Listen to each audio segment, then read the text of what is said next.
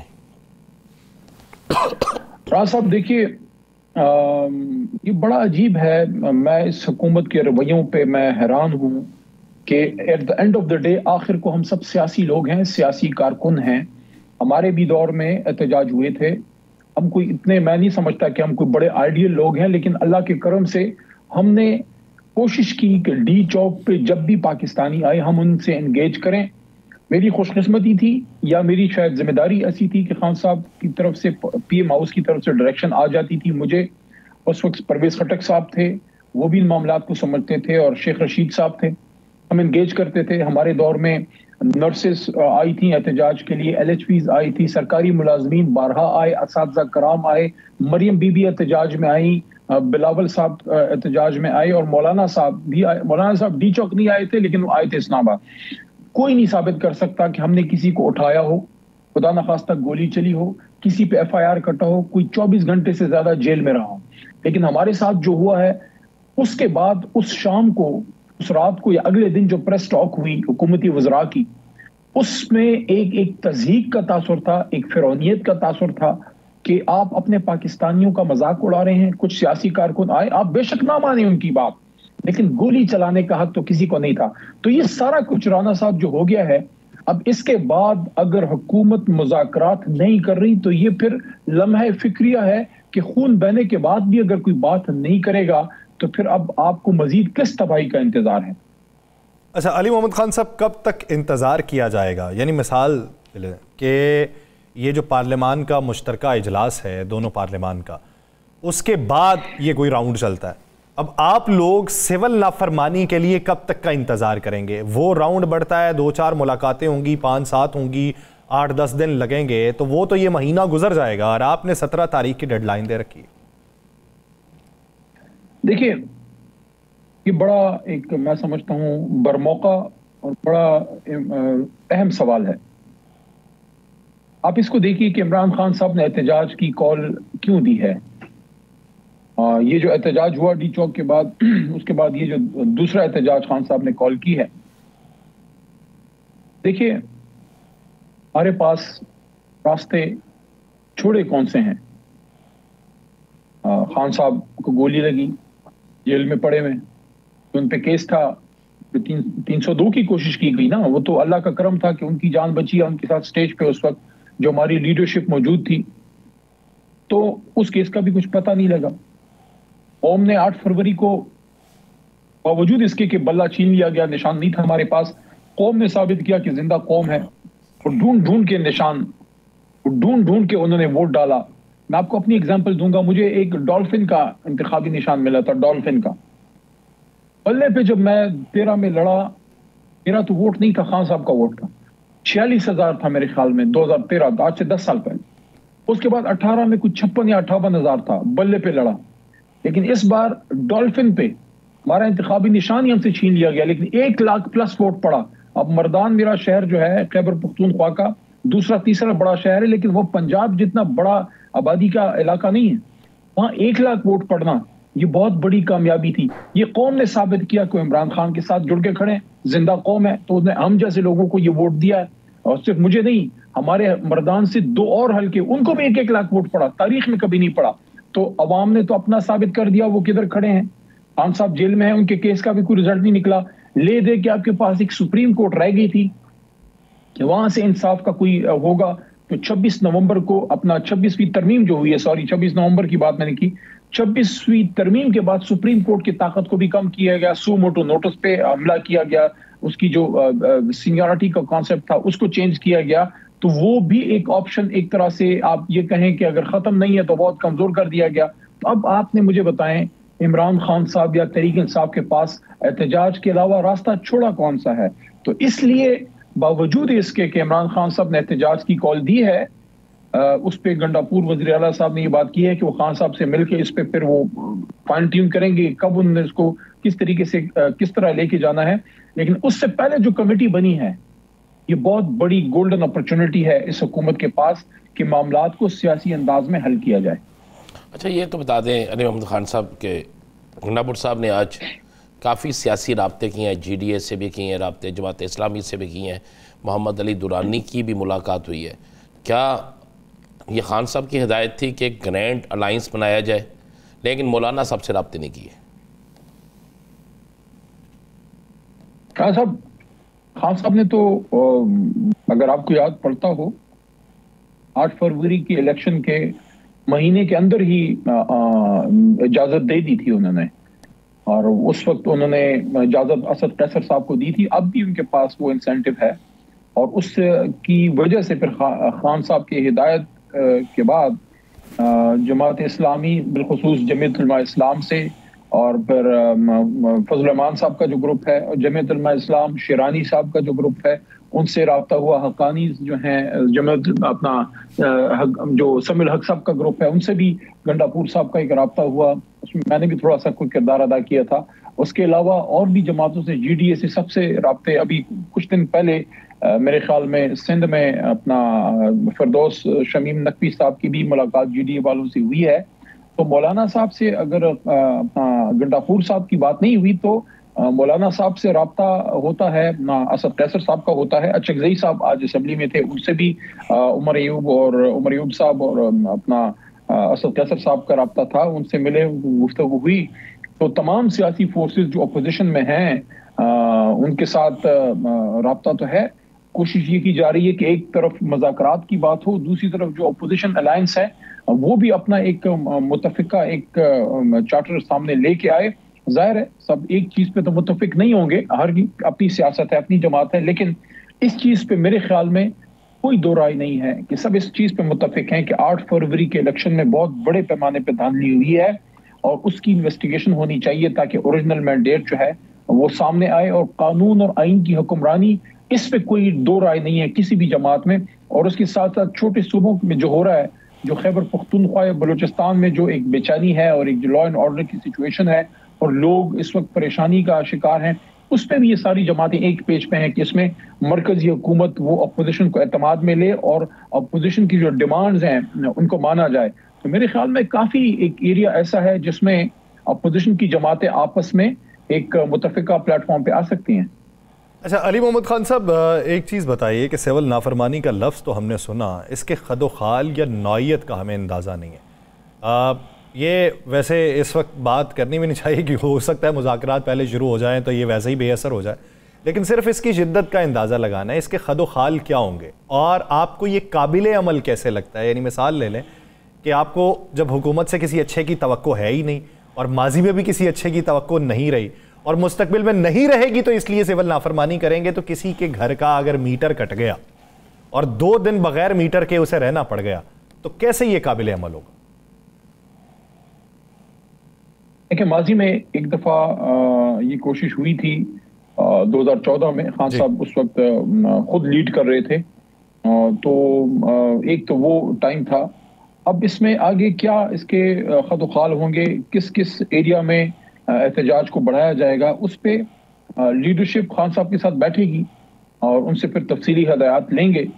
کہ میں پر امید ہوں اس بات پہ کہ جو کمیٹی بنی ہے اگر تو مذاکرات سٹارٹ ہو جاتے ہیں، شروع ہو جاتے ہیں اور ان میں بڑھوتری ہوتی ہے اور کوئی پیش رفت ہوتی ہے، اور خان صاحب نے خود مجھے بلکہ میرے ساتھ کچھ اور وکلاء بھی وہاں تھے، کچھ عرصے پہلے مذاکرات کی بات ہو رہی تھی، میں نے ان سے سوال کیا کہ خان صاحب حکومتی بہت سے لوگ مذاکرات کی بات کرتے ہیں، اس وقت حکومت کی طرف سے آپ کو یاد ہوگا، میں کوئی پونے تین مہینے پہلے کی بات کروں، دعوت بار بار ہوتی تھی، رانا ثنا صاحب بات کرتے تھے یا ان کے اور لوگ بات کرتے تھے کہ مذاکرات ہونے چاہیے، بلکہ آپ کو یاد ہوگا زرداری صاحب نے بھی ایک دفعہ یہ بات کی تھی مذاکرات کی۔ خان صاحب سے میں نے پوچھا کہ بار بار حکومت کی طرف سے یہ بات ہوتی ہے تو ہم کیا جواب ہماری طرف سے ہونا چاہیے؟ خان صاحب نے کہا کہ میننگ فل ڈائلاگ اگر ہو تو ٹھیک ہے، میننگ فل یعنی کہ نتیجہ خیز، تو اگر یہ اب مذاکراتی عمل اگر شروع ہوتا ہے اور کوئی نتیجہ خیز باتیں سامنے آتی ہیں تو پھر اصل مقصد تو احتجاج نہیں ہے، اصل مقصد تو مسائل کا حل ہے کہ عمران خان صاحب اور اسیران کی رہائی ہو، اور جو 26 نومبر اور 9 مئی ہے، 9 مئی کا جو واقعہ ہے اس کی جوڈیشل انکوائری ہو، جو 8 فروری کا الیکشن ہے اس کی انویسٹیگیشن ہو، جو اوریجنل مینڈیٹ ہے وہ سامنے آئے۔ ان چیزوں پہ اگر پیش رفت ہوتی ہے تو پھر خان صاحب کے پاس یہ ساری چیزیں ہماری لیڈرشپ لے کے جائے گی، پھر ان کا استحقاق ہے کہ وہ احتجاج میں توسیع کرتے ہیں، ڈیٹ آگے لے کے جاتے ہیں، یا کہتے ہیں کہ نہیں ہم نے اسی ڈیٹ پہ پھر بھی کرنی ہے۔ وہ بہرحال آخری فیصلہ جو ہے وہ عمران خان صاحب کا ہوگا۔ پرویز خٹک صاحب بڑے ایکٹیو ہو گئے ہیں آپ کے صوبے میں، اب دوبارہ سے سیاست میں وہ نظر آنا شروع ہو گئے ہیں، اور دوسری طرف پی ٹی آئی کے اندر گروپنگ کی بات بڑی چلتی ہے۔ آپ چونکہ پی ٹی آئی کے ہر اجلاس پہ بھی ہوتے ہیں، اظہار اختلاف بھی کرتے ہیں، حق پہ بھی بولتے ہیں، سارا کچھ ہوتا ہے، جمہوریت کا یہ حسن یہی ہے پارٹی کے اندر بات کرنا، تو کیا پی ٹی آئی میں کوئی فارورڈ بلاک کے امکانات ہیں اور کوئی پرویز خٹک صاحب سے رابطے میں ہے؟ خٹک صاحب پہلے بات کر لیتے ہیں، میرے خیال میں ان کو جو ہے ایک ریالٹی چیک ملا ہے نوشہرہ سے اور خیبر پختونخوا سے بالعموم، نوشہرہ سے بالخصوص۔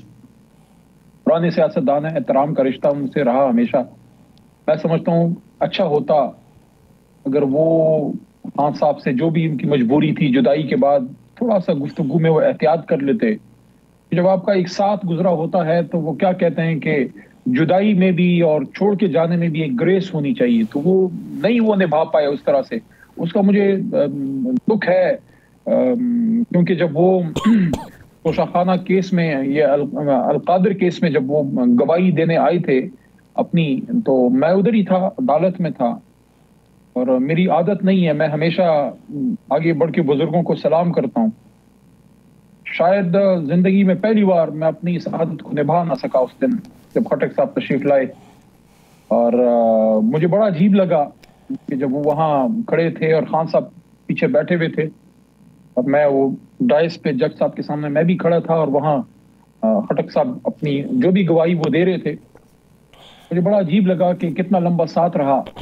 تو اب اگر وہ آئے ہیں دوبارہ تو ٹھیک ہے، وہ پرانے سیاسی لیڈر ہیں، اپنی کوشش وہ کر سکتے ہیں، لیکن میرے خیال میں خیبر پختونخوا کی عوام نے خٹک صاحب کو بتایا ہے کہ پشتون خیبر پختونخوا کے وہ کہاں کھڑے ہیں، جس طرح پنجاب کی لیڈرشپ نے بتایا ہے میاں نواز شریف صاحب کو کہ پنجابی لیڈرشپ اور عوام اس وقت اور کارکن کہاں کھڑے ہیں۔ وہ علیحدہ بات ہے فارم 47 پہ میاں صاحب یا شہباز صاحب یا مریم بی بی، ان سب لوگوں کو جو ہے خواجہ آصف صاحب ان کو جیت کے ایک جیلی سرٹیفکیٹ تو دے دیے، لیکن سب کو پتہ ہے، وہ انگریزی میں وہ کہتے ہیں نا، in the heart of their hearts everybody knows where is Lahore standing, where is Gujranwala standing, central Punjab, north Punjab, south Punjab کا دل کس کے ساتھ دھڑکتا ہے، سب کو پتا ہے، قیدی نمبر 804 کے ساتھ دھڑکتا ہے۔ لیکن ٹھیک ہے، آپ نے ظلم کیا، آپ نے مینڈیٹ جو ہے وہ دے دیا ان کو، تو خٹک صاحب کوشش کر کے دیکھ لیں۔ میرے خیال میں پشتون تو بالکل کلیئر کھڑے ہیں عمران خان صاحب کے ساتھ۔ اب آگے احتجاج کی بات آپ نے چھیڑی اور وہ سارا آپ نے کہا، دیکھیے عمران خان صاحب کا سب سے بڑا اگر میں سمجھتا ہوں کوئی کارنامہ اس وقت ہے پاکستان میں، وہ یہ ہے کہ پاکستان کی جو مڈل کلاس یوتھ ہے اس کو پولیٹیسائز کر دیا ہے، اور بہت سی ایسی متس کو شیٹر کر دیا ہے کہ اب ہر نوجوان خود اپنے ذہن سے سوچتا ہے، خود جا کے اسٹڈی کرتا ہے کہ اس کو جو بتایا گیا یا پڑھایا گیا کہ وہ کتنا صحیح تھا. اور میں سمجھتا ہوں کہ پاکستان سے محبت کی جو ایک جستجو اور اس نوجوان میں، اس لڑکے اور لڑکیوں میں خان صاحب لے کے آئے ہیں، یہ بہت بڑی اچیومنٹ ہے کہ اپنے ملک کی یوتھ کو، اپنے نوجوانوں کو اپنے ملک کی فکر لگا دی ہے کہ اس ملک کو ٹھیک ہونا چاہیے. ٹھیک ہے، مشکل وقت ہے، ہم پہ گزر رہا ہے، لیکن وہ اللہ خود کہتے ہیں کہ فَإِنَّ مَعَ الْعُسْرِ يُسْرًا إِنَّ مَعَ الْعُسْرِ يُسْرًا. ہر تکلیف کے ساتھ آسانی ہے، ہر تکلیف کے ساتھ آسانی ہے. تو یہ اس تکلیف کے ساتھ بھی آسانی ہوگی. ہو سکتا ہے اسی میں کوئی بہتری ہو سکتا ہے یہ تکلیف جو خان صاحب اپنے آپ پہ سہ رہے ہیں یا تھوڑی بہت ہم نے بھی صحیح ہے، ہو سکتا ہے یہ پورے قوم کے نصیب اس سے بہتر ہوں. اس تکلیف کے بعد جو روشنی آئی، اس کے بعد جو دن چڑھے، وہ شاید پاکستان کی ترقی آپ اچھے نتائج کی امید لیے بیٹھے ہیں. پروگرام کا وقت ختم ہو جاتا ہے. بہت شکریہ خان صاحب اس حوالے سے اپنا وقت دینے کے لیے. ناظرین، آپ سے ملاقات ہوگی کل. اپنا بہت سا خیال رکھیے گا. اللہ نگہبان.